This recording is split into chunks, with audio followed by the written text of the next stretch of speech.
Mais oui, les amis, le monde ne reconnaît qu'un seul champion d'Afrique. Et c'est le Sénégal. Le monde entier est témoin, avait été témoin du sacre du Sénégal sur le sol marocain. Les vainqueurs de la CAN 2025, c'est le Sénégal et pas le Maroc. On ne va pas accepter ce désordre que la CAF et le Maroc sont en train de s'aimer en Afrique. Cette division, cette honte que la CAF et le Maroc sont en train de mettre sur le football africain. Nous n'allons pas accepter cette décision, les gars. C'est pas à ce moment où le football africain est en train d'émerger. Les gens sont en train de suivre de plus en plus le football africain. Les gens ont commencé à prendre le football africain au sérieux. Après la CAN en Côte d'Ivoire, les gens ont suivi encore plus la CAN au Maroc. Seulement pour que le Maroc mette une grosse tâche sur le football africain. C'est pas maintenant que les gens sont en train de prendre le football africain au sérieux que les Marocains et la CAF vont venir nous faire passer pour des clowns, pour des clochards, pour des gens qui ne savent pas ce qu'ils veulent, les gars. Ça, on ne va pas l'accepter. La Fédération sénégalaise de football a décidé d'amener cette affaire à la plus haute instance de football, le tribunal arbitral du sport. Et les amis, on espère que le TAS va donner raison au Sénégal. On espère que le TAS va remettre de l'ordre. Je ne sais pas s'ils sont capables de sanctionner la CAF. S'il y a une possibilité, il faut que la CAF, je ne sais pas les gars, mais bon. Parce que les amis, si on est à ce niveau-ci là, c'est la faute de la CAF. Pourquoi est-ce que le match n'avait pas été arrêté quand les Sénégalais avaient soi-disant abandonné le match? Vous confiez une finale d'une telle envergure entre les mains de ces arbitres-là. On sous-entend que ce sont les meilleurs sur le continent africain. Ça veut dire que ces gars-là maîtrisent le code, maîtrisent les règles. Si le Sénégal avait réellement abandonné le match, pourquoi est-ce que les gars n'avaient pas sifflé la fin? Proclamer le Maroc vainqueur sur tapis vert. Pourquoi c'est 2 mois plus tard? Ça y est, on est en pleine éliminatoire de la Champions League seulement pour qu'on nous annonce que le Maroc est champion d'Afrique. Que le comité d'appel de la CAF a donné raison au Maroc. Ils ont appliqué la règle, ils ont appliqué les règles. Pourquoi est-ce que ce jour-là, ils n'avaient pas appliqué ça? Pourquoi est-ce qu'une semaine plus tard, ils n'ont pas appliqué ça quand on était encore dans la CAN? C'est-à-dire, on est là, on a oublié la CAN, on est en train de se focaliser sur la Coupe du Monde seulement pour qu'on nous ramène encore dans la CAN. C'est-à-dire, j'ai l'impression que la CAN s'est terminée il y a 2 jours alors que ça fait 2 mois, les gars. Donc, pourquoi est-ce que monsieur l'arbitre n'avait pas mis fin à ce match? Disons que monsieur l'arbitre avait jugé que le Sénégal n'avait pas abandonné le match. Les dirigeants du football étaient là. Le président de la FIFA, le président de la CAF était là. Pourquoi est-ce qu'ils n'ont pas demandé à l'arbitre de mettre fin à ce match, appliquant les règles? C'est eux qui écrivent ces règles. Ils doivent maîtriser ces règles. Donc, si monsieur l'arbitre était dans le doute, s'il ne maîtrisait réellement pas, les patrons étaient assis là. Mais non, les gars, vous savez quoi? Quand j'étais en train de réfléchir à ça, je me disais que les gars, ils étaient convaincus que les Sénégalais allaient revenir jouer le match, allaient revenir continuer le match. Oui, les gars, c'est pour ça qu'ils n'avaient pas mis fin à ce match. Et aussi, pour l'image de cette finale, pour tout ce que le Maroc avait investi, les stades, les ci, les ça. Non, les gars ne voulaient pas arrêter cette finale comme ça là. Et les amis, puisque c'était aussi la CAN la plus médiatisée, ils ne voulaient pas que les gens disent « les Marocains, on vous a donné la CAN ». Ils ne voulaient pas ça. Ils ne voulaient pas que le Maroc ait cette image-là. Donc, le fait qu'ils ont patienté 13 minutes, c'est parce qu'ils savaient que les Sénégalais allaient revenir continuer le match. Et puisqu'ils avaient déjà accordé ce penalty, non, les gars se disaient que non, les Sénégalais vont revenir, les Marocains vont prendre le penalty, et ils vont convertir le penalty. C'est-à-dire qu'on monte, qu'on descend, le Maroc va remporter cette finale. Mais non, Brahim Diaz avait choisi la gloire personnelle. Brahim Diaz avait pensé à lui en ce moment. Brahim Diaz voulait humilier le Sénégal, humilier les Sénégalais, puisque les Marocains étaient déjà en train de siffler les Sénégalais, disant que les Sénégalais ne sont pas fair play. Il fallait accepter l'injustice et parler de ça après, faire des réclamations après. C'est ça le truc. Les Marocains ont trouvé les Sénégalais des mauvais perdants.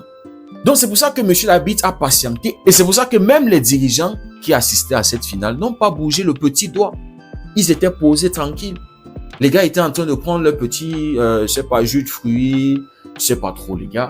Et puisque les gars avaient vu que Sadio Mané n'était pas d'accord avec la décision de Pape Thiaw de faire sortir les joueurs, d'abandonner le match, donc les gars étaient posés, ils attendaient.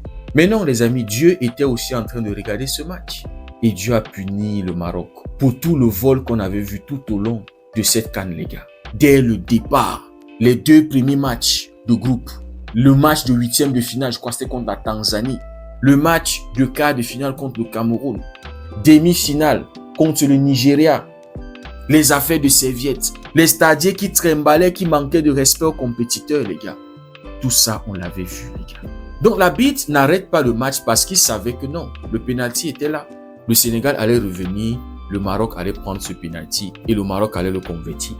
Et le match est allé jusqu'en prolongation, les gars. Et c'est Pape Gueye qui avait finalement marqué ce magnifique but-là pour offrir la CAN au Sénégal. La 2e étoile. C'est-à-dire les Marocains voulaient acheter cette finale, comme ils avaient acheté les autres matchs, comme ils avaient acheté l'arbitrage. Mais les Sénégalais ont été dignes. Parce qu'une CAN se remporte sur un terrain et pas au tribunal, les gars. Les Sénégalais ont dit aux Marocains, vous devez mériter cette étoile. Nous allons nous battre à la loyale. Ça va être une bataille royale. Que le meilleur lion gagne. Et les amis, c'est le lion de la Teranga qui avait remporté cette bataille-là, qui avait remporté ce combat. Mais le lion de l'Atlas avec la corruption, avec la mafia. Non, ils n'ont pas lâché l'affaire. Ils ont décidé d'amener ça au tribunal, les gars. N'oubliez pas que le Sénégal avait été refusé un but de manière injuste lors de cette finale. Malick Diouf qui va remporter son duel contre Hakimi, mais monsieur l'arbitre qui va annuler ce but-là. La VAR qui n'avait pas fonctionné, les gars. Mais quand il fallait favoriser le Maroc, là, la VAR avait fonctionné. On était allé à la VAR. L'arbitre était allé consulter la VAR pour accorder un penalty au Maroc. Mais si cette VAR-là était honnête, il serait revenu pour voir qu'il y avait un joueur marocain hors jeu et donc il allait annuler le corner. Et c'est ce corner-là qui mène à ce penalty polémique-là. Et encore, Brahim Diaz. C'est-à-dire, Brahim Diaz avait mangé le karma de tous ses vols lors de cette CAN, les gars. Maintenant, la CAF donne raison au Maroc. Après que le Sénégal ait célébré avec son public, le président avait organisé une cérémonie pour célébrer cette CAN. Est-ce qu'on peut ridiculiser les gens à ce niveau, les gars? Donc, il n'avait pas mis fin à ce match parce qu'il se disait que non, le Maroc allait convertir son penalty. Mais non, le Maroc n'avait pas pu le faire. Le Sénégal avait plutôt saisi sa chance lors des prolongations. Le match était allé jusqu'à la fin. Dans le rapport de l'arbitre, le Sénégal n'avait commis aucun litige méritant une sanction. Et donc, puisque le plan de la CAF avait échoué avec ce penalty polémique-là, c'est-à-dire tout ça a été planifié, c'est pour ça qu'aujourd'hui, la CAF veut se racheter. C'est pour ça qu'ils sont en train de trancher en faveur du Maroc, les gars. Parce que le plan était clair dès le départ de cette CAN. Le Maroc devait être champion. Et donc, les amis, c'est le plan qu'ils sont en train d'exécuter 2 mois plus tard. 2 mois après la finale de la CAN, les gars. Quelle honte. Franchement, on ne peut pas accepter ça. Et j'espère que le TAS va remettre de l'ordre, les gars. On ne peut pas accepter que le football africain soit humilié de la sorte aux yeux du monde. Les gens ne vont plus nous prendre au sérieux si le TAS donne raison à la CAF et au Maroc. Ça veut dire que la CAF ne maîtrise même pas ses propres règles. Sinon, la finale aurait dû s'arrêter lorsqu'ils avaient jugé que le Sénégal avait abandonné. Mais non, les amis, le Sénégal était revenu, le match s'était poursuivi et le Sénégal avait gagné sur tapis vert, les gars, sur un galop. Et le Sénégal avait gagné sur tapis vert. Une CAN se gagne sur un terrain et pas au tribunal, les gars. Pas par un communiqué officiel. Donc, les gars, on attend une décision favorable parce que les Sénégalais avaient compéti comme des guerriers. Une CAN sans polémique, sans tâche. Une CAN méritée de la part des Sénégalais et même une finale maîtrisée, bien maîtrisée de la part des Sénégalais. Une CAN qui était compliquée pour les Marocains et qui avait besoin que l'arbitrage les accompagne. Sans l'arbitrage, le Maroc n'arrive pas en finale de la CAN, les gars. Je suis désolé. Le Cameroun, peut-être même la Tanzanie allait les éliminer. Donc les gars, on attend que le TAS remette de l'ordre, donne raison au Sénégal. Dites-moi ce que vous en pensez en commentaire. Si le contenu vous a plu, likez, partagez pour ceux qui découvrent cette communauté. N'hésitez surtout pas à nous rejoindre. Merci beaucoup d'avoir suivi la vidéo. On se dit à très bientôt. Passez une belle journée et que Dieu vous bénisse.